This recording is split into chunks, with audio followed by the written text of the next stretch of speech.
So hi guys, welcome back to our YouTube channel. So today's video guys, turuan ko kayo kung paano makakuha ng free coins sa Shopee. Yes guys, may free coins na sa Shopee. Malaking tulong na po to, lalo na sa mga Shopee user pag nag-order ka. Kasi ma-withdraw mo to sa yung coins na makuha mo, ma-withdraw siya, mapunta siya sa coins Shopee na pwede natin gamitin pag nag-order tayo para magka-discount tayo guys. So ayun guys, ituro ko sa inyo para makalista rin kayo pag nag-order kayo ng mga items. So ayun guys, let's get started! So yun na guys, open natin yung Shopee apps. Ayan, nakita nyo yung coins reward page. 21.60 pa lang siya guys. So ayan guys, dito siya makita yung free coins na everyday ka guys. Kagabi natapos na po ako mag check-in sa Shopee free coins. Ayan oh. Ito yung coins savings ko. 44 na siya. Ayan, everyday mag-check-in ka lang. Ayan, may nakalagay check-in. Tapos na po ako kagabi. Last night, tapos na po ako. Ayan, oh. Everyday mag-check-in ka lang at manood ka ng video. Pag manood ka, ito lang yung, pindutin. Dito yun, lalabas yung coins. Tapos, babalik naman tayo, guys. Ipakita ko talaga sa inyo na legit po ito.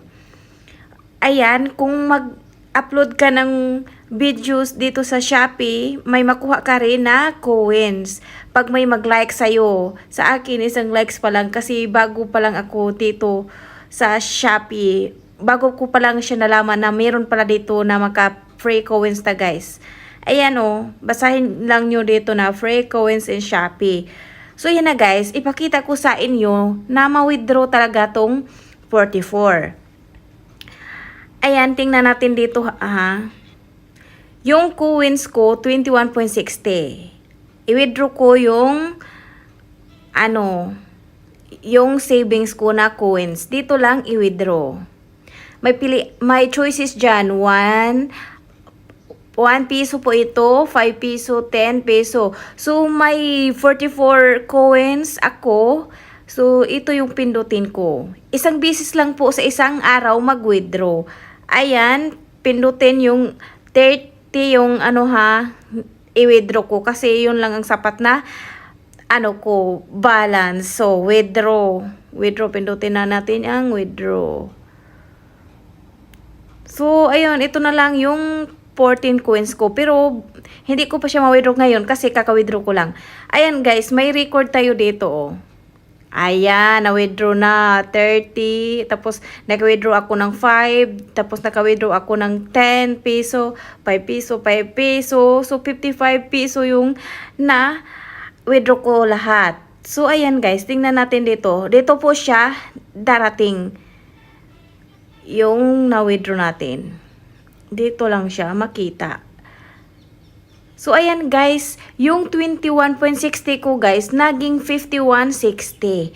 Diba, malaking tulong na siya pag nag-order ka. Kasi, ito ang gamitin mo para makales ka sa mga na-order mo. So, yan guys, sana naintindihan nyo ang aking tutorial ngayon. Para may pa dito guys, pindutin mo YouTube araw-araw, 'di ba? May iba pa na para makasave ka ng coins. Ayan, product. Manood ka lang ng ads. Ay ganito, hindi pala siya ads, yung mga items kasi may naka-timer siya. Ganyan.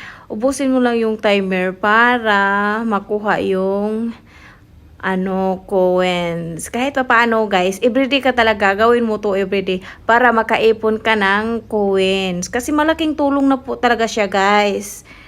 Malaking tulong na po siya dito sa Shopee, lalo na pag may order tayo na importante. Makasave ka. Ayan, malapit na guys. So ayan, nakuha na natin. Tax complete 0.1. Ayan, 51.70 na siya guys. Ganun lang kadali.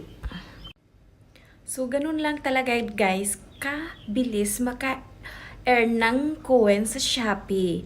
At saka guys, kung mag-post ka ng mga video pag mag-trending tapos i-heart nila, so malaki ang coins na makuha mo. Tapos kung hindi ka naman nag-trending or nag-viral, sabihin mo lang doon sa mga comment sa mga video na pa-heart back, ganun, para i-heart back ka rin nila.